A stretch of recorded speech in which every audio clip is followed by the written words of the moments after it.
How's it going, everybody? So I took apart my whole Homelite chainsaw, the Super Mini SL. I think I got a list of everything I need. And speaking of list, it's behind me. So I took apart, I think I took apart everything that I need to. So what I got from the list is I need a new flywheel. I need a new piston, which if you saw my video where I kind of showed you the analysis of it, it should be up. Almost certain. So the side on the intake is scored a little bit around where the ring is, and the piston ring was also scored. And when I took it off, I applied a little pressure and it snapped right in half. So it made it weak, basically right at the middle, snapped in half. So I need to get new piston, and hopefully it comes with the piston rings. You can also see the top, it has some chipping off of it, and I'd imagine that it will continue to chip just because it looks there is some cracks around the chipping. So to avoid that and to avoid completely scoring my my chainsaw, I'm probably just going to get a new cylinder. That's the first thing. I've been looking around. I'm trying to find the best I can to stick with OEM parts. I found a couple options that I think will work. I'm almost certain that the Super EZ parts, for the most part, work with the Super Mini SL. I have to double check that. I'm trying to read up on that. And next thing I need is a new flywheel.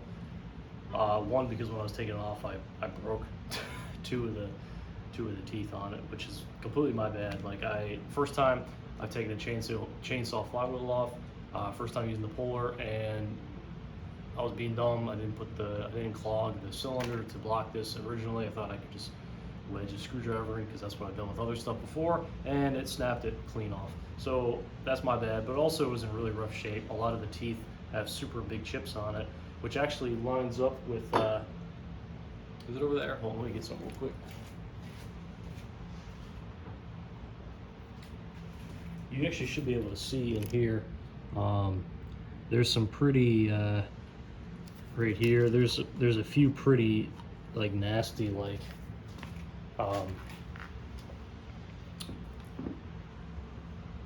if you want to call it scoring, but there's some pretty good metal chunks taken out of the side here. So I'm guessing something at some point got in there, broke a piece of the flywheel off, and just spun around here like crazy and gnawed a bunch of the teeth down pretty good. I try to show you as good as I can, but there's a ton of chips basically in each one out, which lines up with what I see here. So it's kind of neat to kind of see, hey, like, this is what I thought, and when I took this off and I saw that, it kind of lined up. So fortunately, the flywheel, I think I found one. I think I found an OEM one, albeit not the same brand. So they had two brands, I think Wyco and Felon.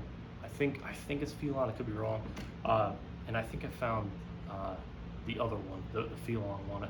I could be saying it might not be called that. I think it is though. I think I'm gonna go with that. It was around like 20 bucks on eBay, so I think I'm gonna try that out.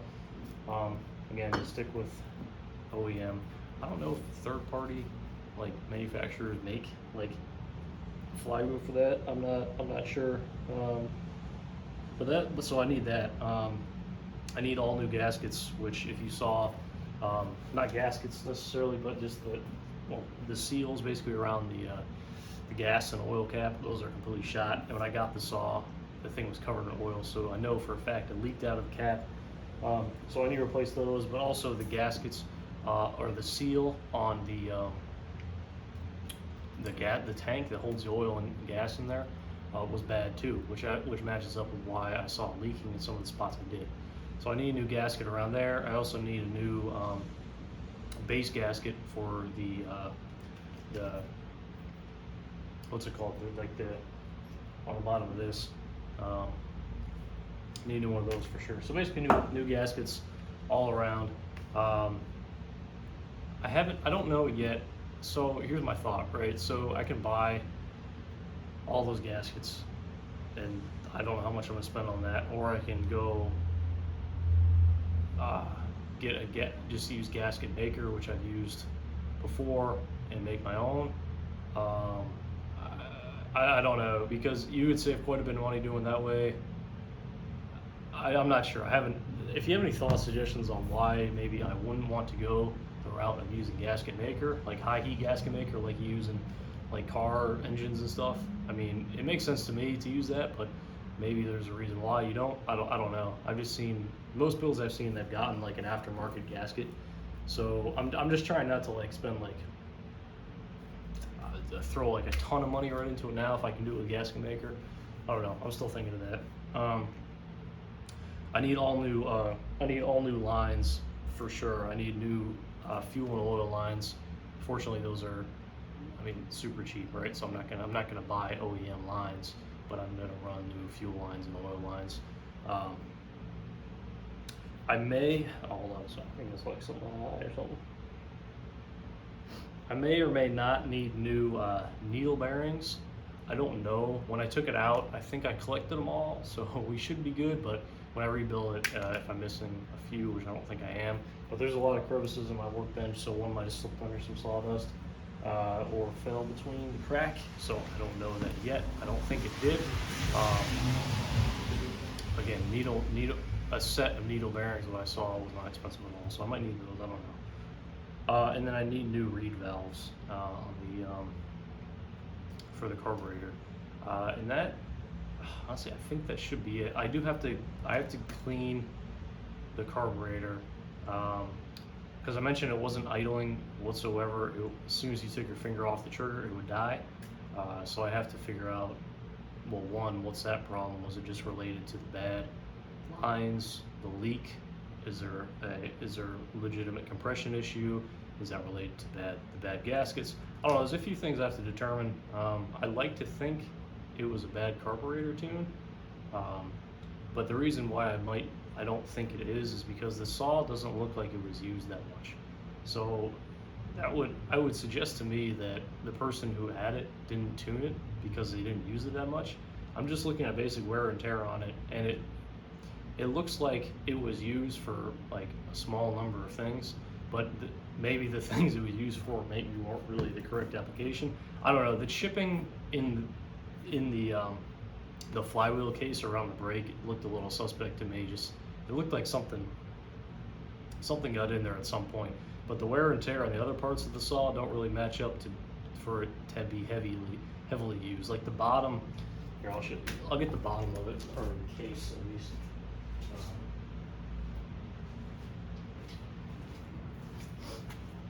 So here's the bottom of the saw, and yeah, obviously around here it was worn out, but that just kind of looks like, I mean, when you set it down, pick it back up a few times, I mean, the middle was all intact fully. I mean, the handle, especially, let me get the handle too.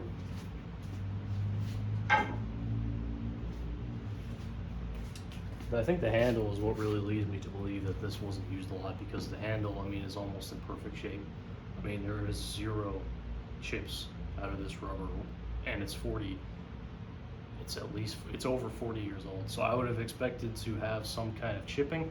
At the very least, I would have expected to have seen some sun rot on it, or dry rot, and I don't see that at all. So I really think that this was used a few times and maybe moved around a lot and sat inside for a long time, because the lines were bad, right? The seals were bad. So I'm guessing the gas sat in there a while and corroded, and then it sat in the carburetor and clogged it.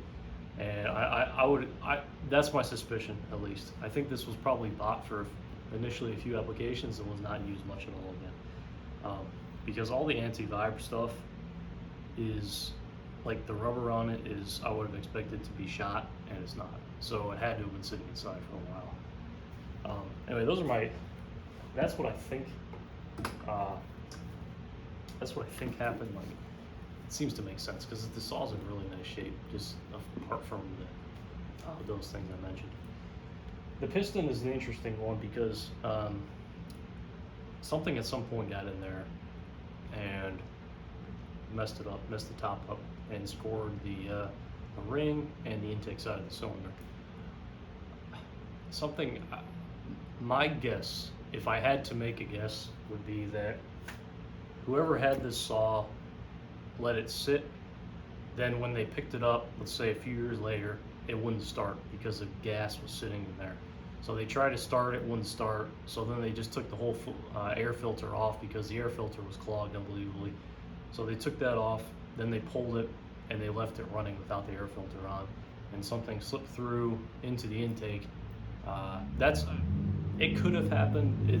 I guess it's a likely situation because it matches up why you see stuff on the top. Like that's what may happen if you take your air filter off if it's clogged. It would have started, but I don't think that they put the filter on again. So something got in here and messed up the top of the cylinder. That's what I think. Again, it kind of makes sense just from what I've seen with the saw. If you guys have any more thoughts on if you think anything different happened, I think that that's what happened. Because the saw, when I got it, started, but it ran super rough. Now, yes, it started and I could run it, but one, the chain was dull beyond anything I've ever, I put it on a log and it was not, I mean, it took like an inch out, but I was like putting everything I had out. So the saw was dull. So there's no, and it's original chain and bar, so there's no way it's ever been replaced in 40 years, which is again another indication why I think what I think about the saw. It didn't idle, which I think it was a result of just bad lines, right, of gas. And maybe I don't know, because it might have had a bad mixture, oil gas mixture in it at some point. There's some I don't know, I've seen pictures of just raw gas running through chainsaw pistons, and it kind of looks like that, or particularly around where the rings are. I don't know though, not sure. Anyway, so that's the parts list. That's what I got. That's what all the things I have to get, or at least that I know I have to get at this moment. When I build it back up, run all the lines, start it up, we might have a different story. You might realize we have existing compression issues that we have to address. I don't know. As far as I know, it ran rough, so we're going to try to address what I know is a problem and go from there. I'm gonna look around further for parts. I'm not buying anything yet. I like to make sure I'm getting the right stuff. So I would probably expect to see some more content on this in the coming weeks when I start to source the parts, figure out what I'm going to do for the gaskets, and I'm trying to read up on stuff about it, see if guys have done any kind of porting work on it, because I would like to port the saw for sure, but I think that there's enough things that I have to replace and troubleshoot that I want to build it up first, get it running smoothly, then get the numbers with all my stuff I've done to it, then go back and then port it. I think that that's going to be the best. Originally I wanted to port the saw, but I think if I port it and then throw all the stuff I have to do into it, I'm gonna arrive at some timing numbers and some power figures that I don't know if are a result of porting or just putting fresh parts on. That's kind of where I'm at. So I want to get I need to get the baseline first. So that's what we're going to do. We're going to get we're going to get the timing numbers, the baseline figures with as much OEM parts as we can, and then we're going to port it. We're going to get we're going to figure out what we want the saw to be capable of, and then go from there. So that's the plan. That's what you can expect to see on the channel in the next weeks, months, for a while at least. It's gonna take a while. This is my first legitimate chainsaw build from scratch, so that's where we got going. So appreciate you guys watching. If you have any comments, tips, anything you want to help me out with, feel free to let me know in the comments. And looking forward to starting this build. I think it's gonna be a lot of fun. All right, I'll see you.